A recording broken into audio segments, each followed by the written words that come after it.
दोस्तों, एक बुद्धिमान व्यक्ति कभी नहीं कहेगा कि वह बुद्धिमान है। इसीलिए नहीं कि ऐसा कहने से उसकी बुद्धिमत्ता कम हो जाएगी, बल्कि इसीलिए क्योंकि वह ऐसा कहने की व्यर्थता को देख पाता है। दोस्तों, गौतम बुद्ध के जीवन से जुड़ी हुई एक छोटी सी कहानी जो आपको बताएगी कि वास्तव में बुद्धिमान कौन है। एक नगर में एक लड़का रहा करता था और उसका दिमाग बहुत तेज था और उसकी खासियत यह थी कि वह किसी भी चीज को बड़ी जल्दी और आसानी से सीख लेता था। जहां अन्य लोगों को किसी काम को सीखने में महीने या वर्ष लगते थे, वहीं पर इस लड़के को उसी काम को सीखने में कुछ दिन लगते थे। उसकी ख्याति दूर दूर तक फैल गई थी और कहा जाने लगा था कि उस व्यक्ति के जितना बुद्धिमान कोई नहीं है। परंतु वह व्यक्ति तो जानता था कि वह भीतर से क्या है। हर व्यक्ति जानता है कि वह भीतर से क्या है, चाहे वो बाहर से कुछ भी दिखाए। वह व्यक्ति भी भीतर से तो परेशान था, परंतु वह अपने अहंकार से अपने परेशानियों को ढकना चाहता था। दोस्तों, ज्यादातर लोग ऐसे ही करते हैं और शो अप इसी का नाम है। वह व्यक्ति अपनी प्रसिद्धि को और बढ़ाने के लिए तरह तरह के काम सीख रहा था। वह चित्रकारी करना जानता था, वह मूर्ति बना सकता था और वह गीत गा सकता था और वो दुनिया जहान का हर वो काम सीख चुका था जो उसने अब तक देखे हुए थे। इसीलिए उसे अपनी बुद्धिमत्ता पर अहंकार था, क्योंकि कोई भी साधारण आदमी एक काम कर सकता है या दो काम कर सकता है या ज्यादा से ज्यादा 3 काम को कर सकता है, परंतु वह तो सैकड़ों काम को कर सकता था और बहुत अच्छे से कर सकता था। इसीलिए उसे अपनी बुद्धिमत्ता पर अहंकार था। वह इस बात को अंदर ही अंदर मान चुका था कि उसके जितना बुद्धिमान इस दुनिया में कोई भी नहीं है। फिर एक दिन उसका सामना गौतम बुद्ध से होता है। उसे पहली बार एक ऐसा व्यक्ति दिखता है जिससे उसे ईर्ष्या होती है। अब तक उसने ऐसे लोग देखे हुए थे जो उससे ईर्ष्या करते थे, और जहां ईर्ष्या होती है वहां तुलना का होना निश्चित है। वह व्यक्ति अपनी तुलना गौतम बुद्ध के साथ करना शुरू कर देता है। वह देखता है कि बुद्ध के पास तो एक भिक्षा का कटोरा है और लेकिन उसके पास धन की कोई भी कमी नहीं है। बुद्ध के वस्त्र तो साधारण से थे, परंतु उसके वस्त्र बहुत कीमती है।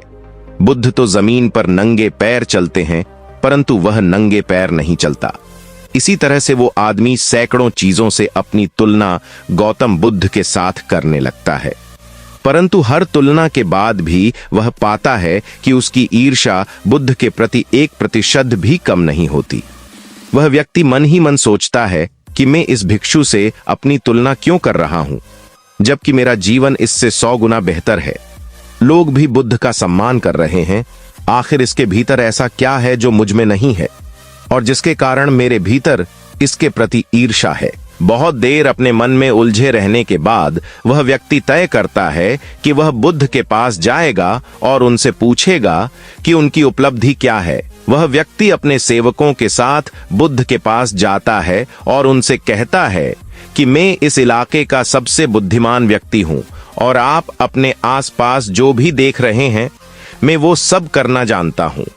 किसी भी कार्य को सीखने में मुझे बहुत ही कम समय लगता है।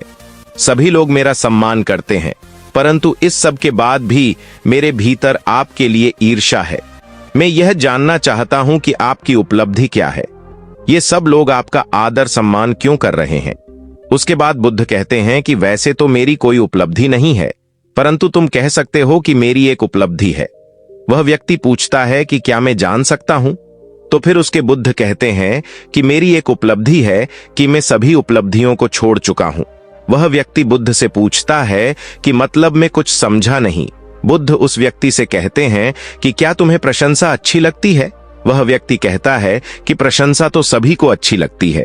उसके बाद बुद्ध कहते कि क्या तुम्हें निंदा अच्छी लगती है। तो वह व्यक्ति कहता है कि भला इस दुनिया में कौन है जिसे अपनी निंदा अच्छी लगे। उसके बाद बुद्ध कहते हैं कि जो तुम्हें अच्छा लगता है और जो तुम्हें बुरा लगता है, मैं इन दोनों से भी ऊपर उठ चुका हूं।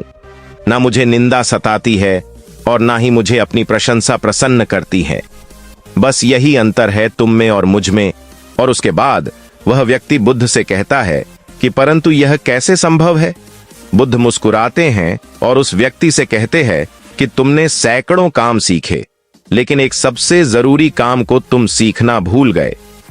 वह व्यक्ति बुद्ध से पूछता है कि कौन सा काम बुद्ध? बुद्ध कहते हैं कि अपने मन को नियंत्रण करना। क्या तुम्हें आता है?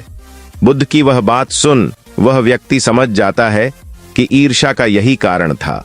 उसके बाद बुद्ध कहते हैं कि जिस व्यक्ति ने सारा जगत को जीत लिया लेकिन अपने मन को नहीं जीता, उसने कुछ भी नहीं जीता।